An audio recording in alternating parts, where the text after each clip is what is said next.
allowing me to move 0-hour notice under Rule 49A of the Rule of Procedure and Conduct of Business, the news item published in Nongpoh dated 21st February 2024 under the caption Mudui Ijahar ke SR SRB Basyak Pentok Bria Gadur Ubak Bibi Makdo ha YouTube. In English translation, it is FIR was been lodged by SRSRB for tarnishing the image of Shri Bibi Makdo in YouTube. Sir. You can initiate the discussion. So, this incident, it happened on YouTube, one YouTube channel known as New Trap TV on the 19th February 2024, where the image of Shri Bibi Makdo, the chairman of the Senjuk Rangbak Shnong Riboy district, was wrongly put in this news item. Was wrongly put, which shows that it is a fake news on this YouTube channel, owned by one Shri Fernando Dingdo of Kenshi village and supported by his friend Shri Neverson Marbanyang of Erpakon village. In this incident, we have seen the increasing mushrooming of the YouTuber nowadays. Sir, this incident should not happen. It is very unfortunate and uncalled for that the image of a person has been tarnished by someone through this mode of communication. Sir, my sole intention to bring this 0-hour notice is not to defame anybody. It's not to point fingers to anybody. I have high regards with our press fraternity, the journalists, which stand as a fourth pillar of democracy. Hats off to all of them who work tirelessly to reach out all the information to the public at large. There are two types of YouTuber in the present day generation, where we have seen there are genuine YouTuber who use this platform providing genuine content, news, information to the public at large in different ways, which is of great help to the people of the state, especially to the young generation. There are the second category of this YouTuber who try to take advantage of many situations, maybe just to please some individual, maybe to please some groups, maybe to please anyone. But it is sad to see that nowadays, I'm not saying all YouTubers, but few, they have crossed all boundaries of decency and public decorum. For the sake of fake news and subscriber, they forget that there is a world outside also world of social media, YouTube and viewers. Sir, as I have said in my opening remark, that my intention is not to point fingers to all, but to few there are who work at the behest of someone to tarnish the image. Today, on the 19th of this month, the image of Bibi Makdo has been tarnished. Tomorrow, it may be anyone from this August house, it may be any individual, it may be anyone from the civil society.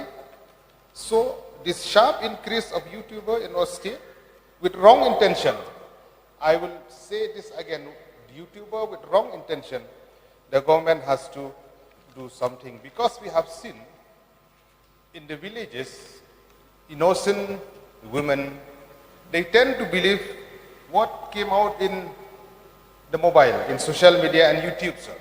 There is a tendency that they believe that it is true, whether it is a fake news also, with a person with to mollify the image of anyone. In our state, sir, we have seen that it is a growing concern about the unmodulated and uncontrolled communication leading to the proliferation of fake news and misinformation which has misled the public. Although we uphold the principle in the Article 19 of the Constitution of India, but there is a limit to. I would urge the state government to consider implementing a broadcasting code of ethics, such as code could empower the government to regulate and mitigate the dissemination. Last point. Time allowed for you to make the statement is 5 minutes only. You have crossed. So this is the last point in the suggestion. That the government will empower to regulate and mitigate the dissemination of false information, so that those YouTubers with malafide intention to tarnish the image of someone, they wouldn't get the platform like this. Even where I would like to urge the government to take a serious note on this, to the people who are behind to create fake news, fake information to mislead the people of our state. Sir, Shri B.B. Makdo, the chairman of Sinjuk Kirangbashnong Reboy district, had clarified that the news item which was published by Huntrep TV is completely baseless and has been created by unknown persons to personally tarnish his image. So the chairman has also stated that the statement made by Shri M.Syiem, the CEM of the KHDC, was made by the content creators with the intention to defame the chairman of the Sinjuk Kirangbashnong. In this regard, sir, the chairman of the Sinjuk Kirangbashnong had filed a written first information report complaint at Nongpoh police station.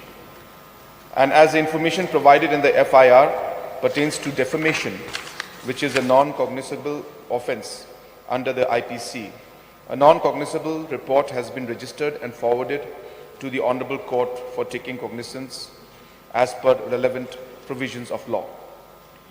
I would like to inform the members, sir, that of this August House, that the person who had created and uploaded the video was summoned to the Nongpoh police station and statements have been recorded.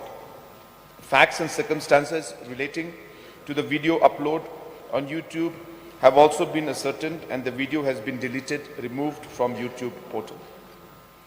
In the contemporary digital age, social media has become an integral part of our daily lives and connecting people across the globe and providing a platform for communication, information sharing and social interaction. While the benefits of social media are plentiful, there are also many drawbacks which need to be addressed. Sir, often social media opens the door for the quick spread of false or misleading content, and the lack of fact-checking or the ease with which personal information can be misused by third parties has been a matter of great concern for the police department. In order to tackle circulation of fake news or cybercrime in state, a cybercrime wing has been set up within the Criminal Investigation Department of the Meghalaya Police. So I would like to also urge content creators who are using various social media platforms to kindly verify or fact check before creating, uploading any content. Relying on credible sources and cross-checking information from multiple sources can help ensure that the content is reliable. I would like to request the avid users of social media to promote a culture of responsible content creation and sharing, as this will not only mitigate the impact of fake news, but most importantly prevent the circulation of misleading information. Sir, I have also noted the suggestions given by the Honourable Member of implementing certain rules and codes and bringing in a framework that would ensure that we are able to monitor the content that is put on social media in a much more systematic manner.